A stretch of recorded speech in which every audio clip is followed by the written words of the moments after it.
Welcome to EPG Pathshala. I am Dr. Krishnendu Ray, teaching in the Department of Ancient Indian History and Culture, University of Calcutta, Calcutta. Today, we are concerned with economic history of India from earliest time to 1707. The module that we are concerned here with today is economy under the Satavahanas. Now, the main objectives of this module that I am trying to make you understand are introducing the learner by highlighting the Satavahana kings of the Deccan, because in every case early India, whenever we try to understand any economic activity, it was managed or operated by, it was conducted by those people under certain political dynasty, certain ages. So, political scenario has to be taken into account in order to understand economic activities, because under their protection some economic activities were performed. So, first of all, we have to get a scenario of the Deccan in which where the Satavahanas ruled. Another part is the development of agriculture, industry, trade and commerce and coinage. When agricultural production becomes surplus, it comes to the channels, through the channels of trade and commerce to others. So, when trade and commerce develops, in order to facilitate those activities, coins are required. Coins are nothing but metallic pieces or certain pieces which guarantee the movement of goods and other exchanges. So, we have taken into account coins also a part of economic activities under the Satavahanas. Now, first part, political scenario. What we get?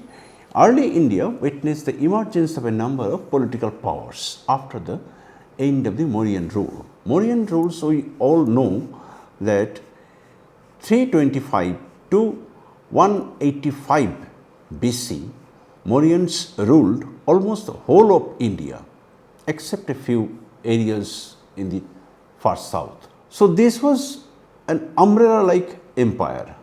After their extinct, when they passed away from the political horizon of early India, what happened? This is the period in which we find the Satavahanas. So, at the same time, we also should remember that this is the time when certain political powers came from outside and they entered into the political horizon of early India.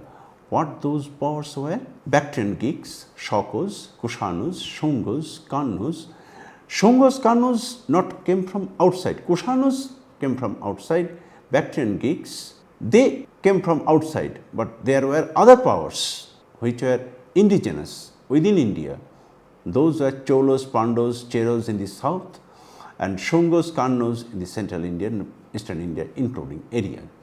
Now, this was the situation, political situation in which we find the Satavahanas to have ruled in the Deccan. The Deccan witnessed the emergence of the Satavahanas 1st century BCE to 225 CE, who might have become politically powerful as a particular branch, if acknowledged, of the Andhra in the Deccan. Students, in this connection, we should remember that Satavahanas, who they were, their identities, these are controversial. Maybe they came from Andhra, maybe came from outside another part of the country, whatever. That they were Satavahanas and they ruled the Deccan, this we should take as it is for the understanding of this topic today. So, let us go to the next part, agriculture. Another occasion in which we try to make you understand that economic activities or economy, for its understanding we have to take into account three major things: production, consumption and transportation. Now, production related to both agricultural as well as non-agricultural. Agricultural production, therefore, we should also take note of this agricultural part, production part in this case also, that is under the Satavahanas. So, we have taken into account agriculture. What we get? Plough cultivation was known. The epigraphic records of the Satavahanas referred to the term hollow. Hollow is a word that signifies both land measurement as well as the plough. Essentially, it is related to the land in which cultivation, task of cultivation was carried on. What produced? Wheats, barley, etc.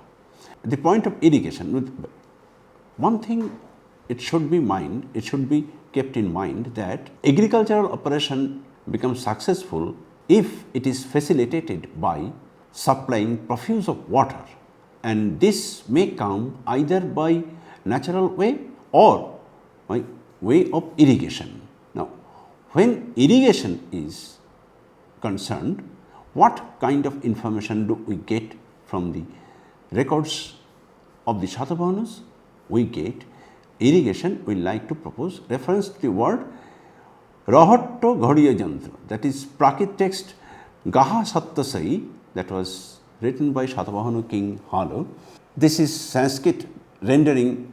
This Sanskrit rendering of the text is Gatha Saptashati, in which we find the word Raha Ghadiya, Rahatta Ghadiya, that is Araghatta, wheels with pots, so that it could be used to lift water from wells, and water from wells, when lifted, it was distributed to the land to facilitate the task of cultivation. So, this is how irrigation is reported in the literary text of the Gatha Saptashati. Now, after this, what we get? The use of water lifting wheels with pots was known, that just now I have told you. We have an epigraphic reference to Odoyantriko Srenna. This is an absolutely important term. We also learned that Odoyantro, that is Udoyantro or Udoyantro, and thus we come to the meaning workers fabricating hydraulic engines for the word Odoyantriko Srenna, that is the people who formed a group and concerned with the use of this water lifting device.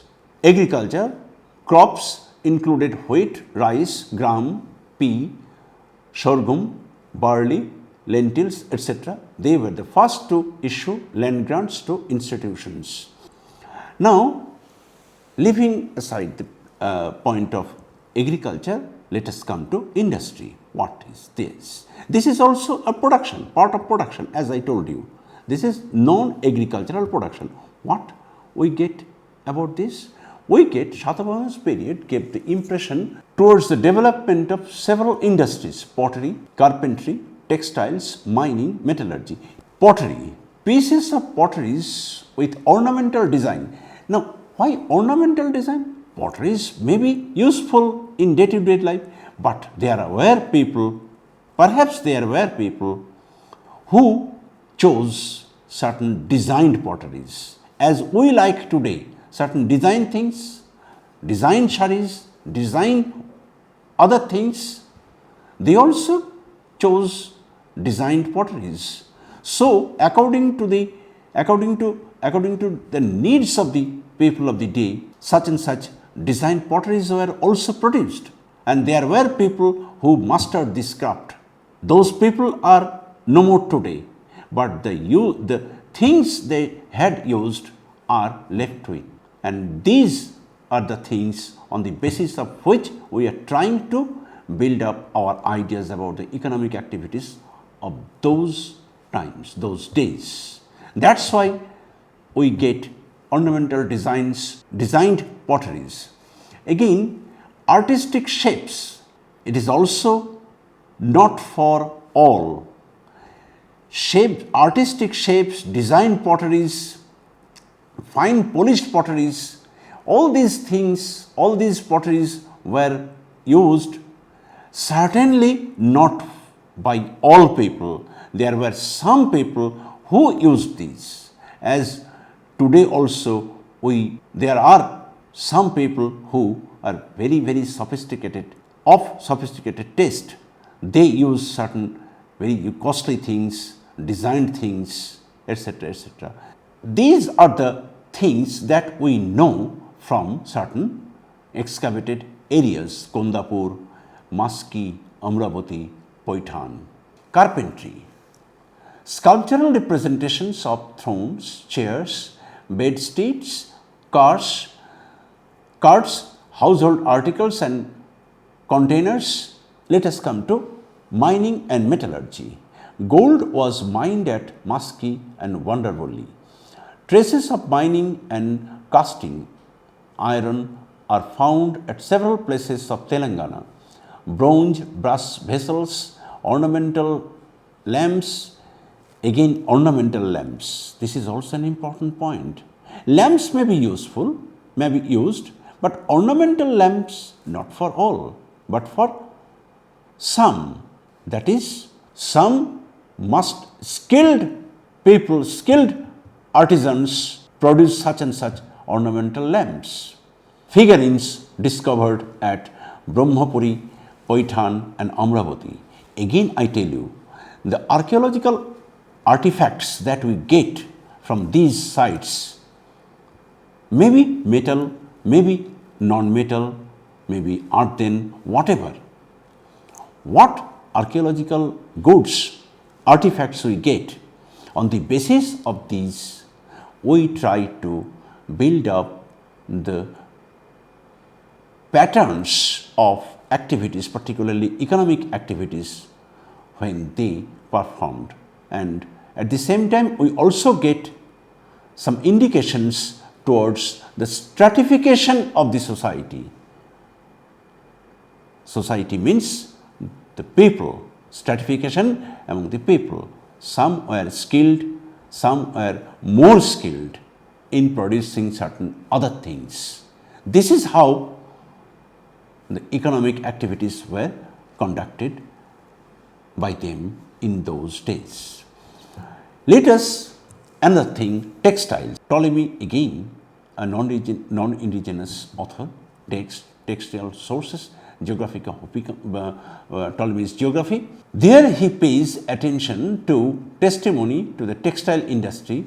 This is a clear testimony of textile industry of the Mysolia region. Arthashastra stated the textiles of Kalinga and Mahisha are very famous guilds. Each of these crafts organized into a shreni, that is guild. They regulated the activities of its members and looked after the welfare. These economic institutions were in charge of production and distribution of commodities. Students, in this connection, we should remember one thing, that the occupational groups who mustered in some non-agricultural products, they formed a particular group, that is shreni. And those who were associated with the production of such and such goods, for example, carpenters or stones or gold, etc., those members were taken into this shreni, and thus this shreni, this organization, looked after the welfare of the members. Not only that, but also the produced goods, their distribution also was looked after by the Sangha. Trade and commerce, its occasion. Now let us see what information do we get. Different categories of merchants such as Bonik, Sethi, Satavahanas, Vasniko, that is itinerant merchant, caravan leader, who under his care took good number of caravans with many articles of trade from one place to another. That leader was described as Satavahanas. Bonik Vanik is a blanket term. It encapsulates not only the peddler or hawker, but also a big merchant. Sethi, a financier, a big merchant. All those were particularly associated with business activities, trading activities, particularly in general economic activities. But certain layers are coming to the surface. Financiers, some were leaders, some took leading part, transporting goods from one place to another, some were itinerant merchant, traveling merchant from one place to another, carrying different goods of useful goods. What then? Terms like Vanij, Sethi, Satavaho are also found in inscriptions. Even, for example, in this connection, we should take note of the term inscription. What is inscription? Inscription is also a record, inscribed, that has been inscribed on stone, maybe on copper plate. This is called inscription. This is also a record of the experience of the people of the particular time in which it was written. This is also an important source of our information regarding the economic activities of the people of the Satavahana time. So, inscriptions have also been taken into account, and that is why we have mentioned here these terms Monij, Sethi and Satavaho. All these are figuring in the inscriptions also. The caravan merchant Satavaho transported either his own goods or those of other goods traders. The Sethi possessed huge amount of wealth according to the Jatakos. Jatakos also an important source of information, 2nd century BC to 2nd century AD. Its date is very subject to question, but about this time these stories, Buddha's birth stories, but in these stories there are many information which may be utilized for understanding economic activities of this period. Next, what we get? Our attention has been drawn to the commerce. The Nabodhano, this is important thing. Pancho Nabodhano, this is another important thing. This is very significant in view of the fact that it means wealth due to having two boats. That is, the people who collected, who earned their wealth by using boats, who used 5 boats and collected wealth, Pancha Nabodhano. This is absolutely significant terms. Dinabodhano, Pancha Nabodhano. That is, those who had 2 boats and those who had 5 boats, there was a difference. Students, this difference to be noted. So, now the question of the procurement of goods. How these goods, whether traded in or from one place to another, whatever. The goods the traders traded in were purchased or obtained in more than one way. Merchants bought the goods from a ship anchored at a port. On another occasion, we have made you understand that port is an important gateway to overseas trade. Port is also an important place where economic activities, particularly unloading and loading activities, merchandise activities are performed. So, port is a place from where many things could be bought. Similarly, they also bought it. Another way to procure goods was by mutual agreement with another. That is, if one person could not buy all goods or the sufficient goods, he could buy it with the help of others. So, that is how mutual agreement was reached and articles of trade were bought. And the third way was to procure goods, was approaching the producer directly. Even today also this is happening. In India, there are many places where we get the financier or big business people go there and contact with direct producer directly in order to collect all the produced goods. This is how these goods also procured. So, as I told you just a few minutes ago, bonic in connection with the term bonic. It may be the hawker or peddler to business magnate. So, let us see what about hawker. H.P. Ray draws our attention to the hawker also during the period under discussion. Hawker who was hawking with different, even today also, different useful things. We also have a reference from the Jataka to the hawker who might have handled goods like pots, etc. for the use of the commoners. Even today we see this. Export.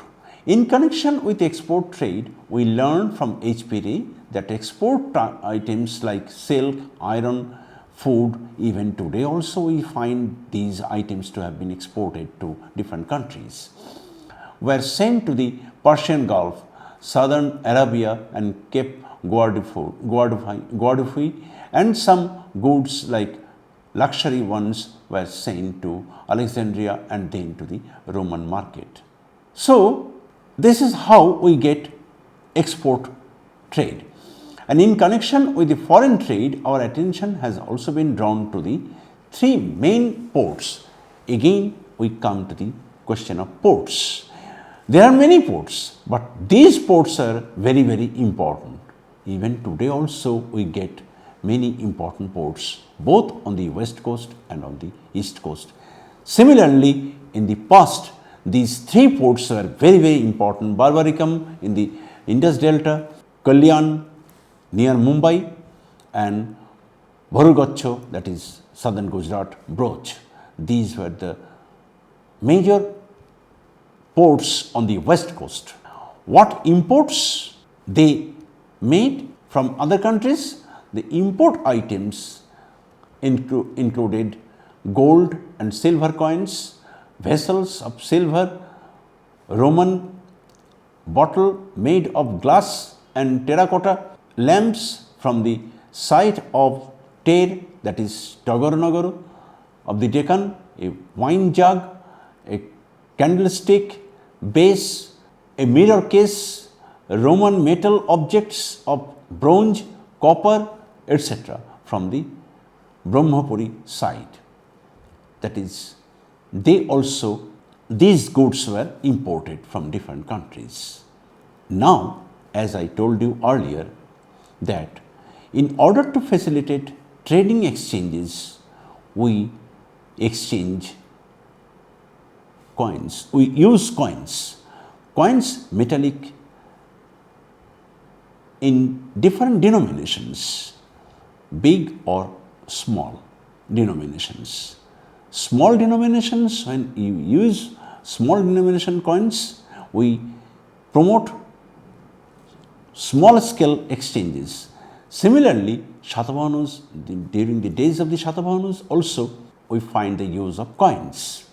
We have Roman coins from the districts of Kuddapa, Guntur, Krishna region. A hoard of 8 silver punchmark coins and 39 Roman coins have also been found from the Karimnagar district. Remember one thing, Roman coins we are getting. Why?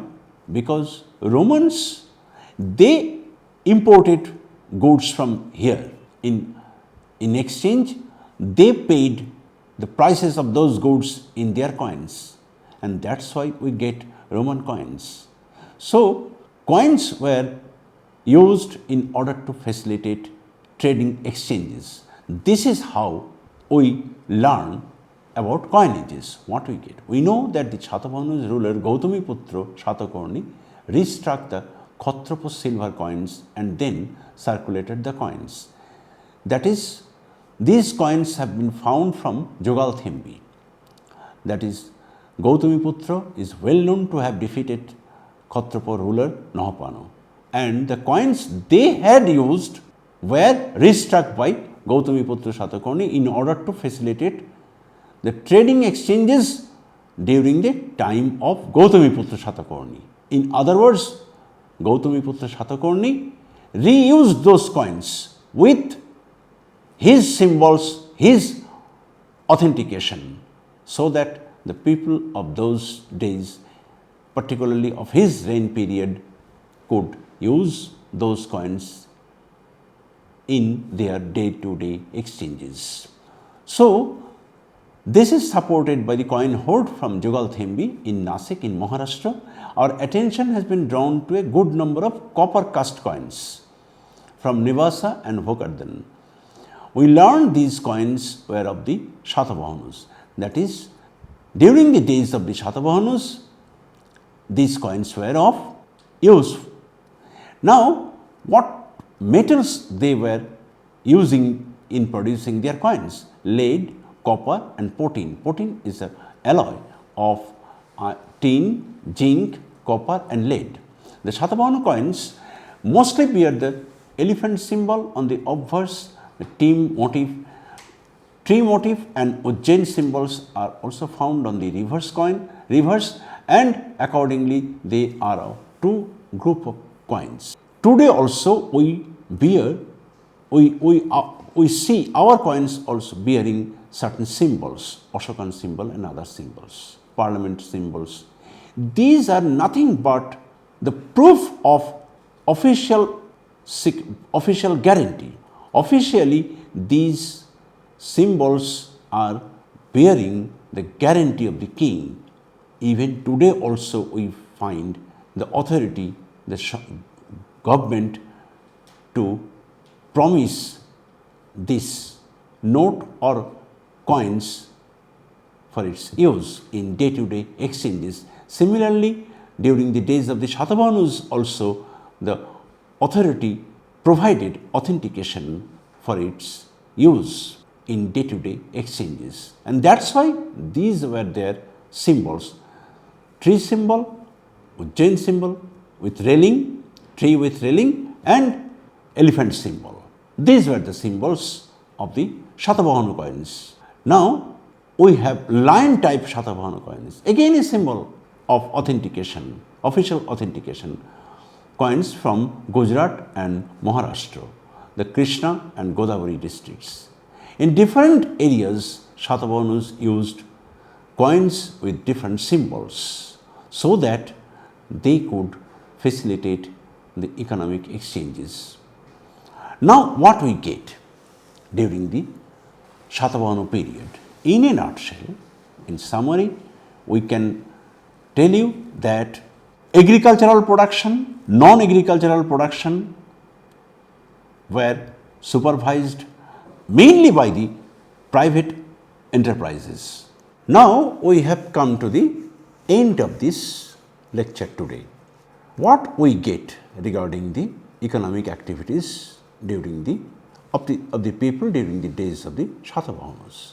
Actually, the major point that we get is the entry of individual private enterprise. There was scope for individuals to enter into economic activities either in agricultural production or in industrial production. Even in trade and commerce also we get information regarding people who were engaged in conducting trade and commerce.